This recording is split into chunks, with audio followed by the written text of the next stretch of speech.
The man who was often called America's greatest president was born on February 12, 1809, in a crude log cabin in Kentucky. 18 feet long and 16 feet wide, it had a dirt floor and no windows. His father, Thomas Lincoln, was hard-working and quiet, and famous for his honesty.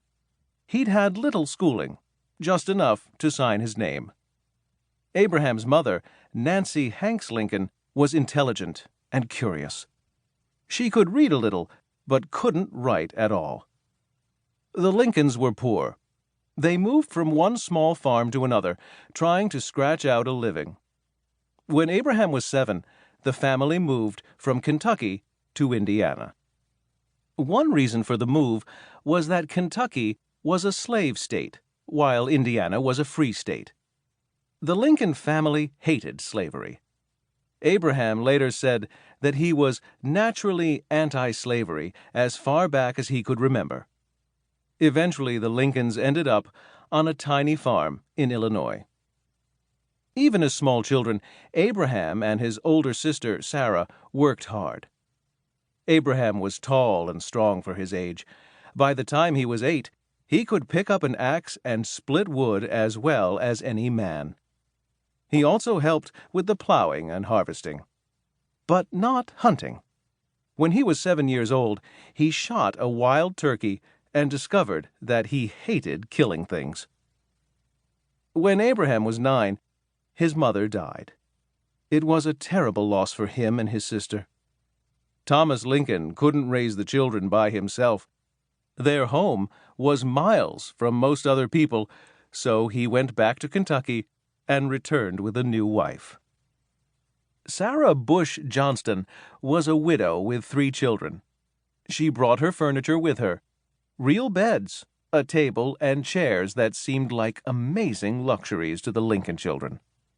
Much as he missed his own mother, Abraham quickly came to love Sarah. She encouraged all his interests. He called her Mama and was much closer to her than to his own father. Because of Sarah, Abraham remembered his childhood as a happy time. With so much work to do, there wasn't much time for schooling. Anyway, out in the wilderness, there weren't many schools.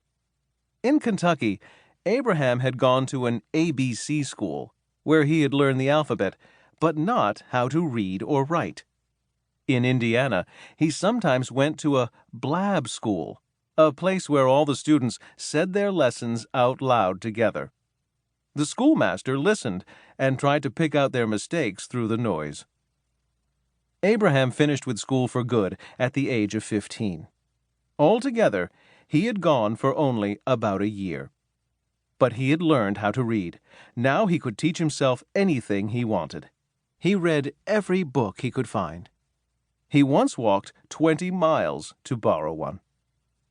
It took him a long time to finish a book. Many people thought he seemed slow and plodding, but his stepmother understood why he took so long to learn.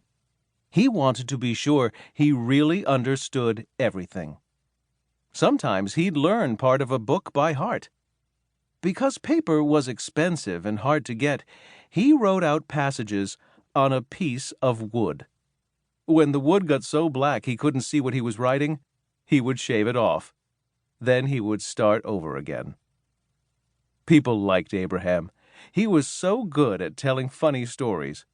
He was also famous for practical jokes. He once managed to have 2 men who were getting married on the same day delivered to the wrong brides. People were still talking about this joke years later.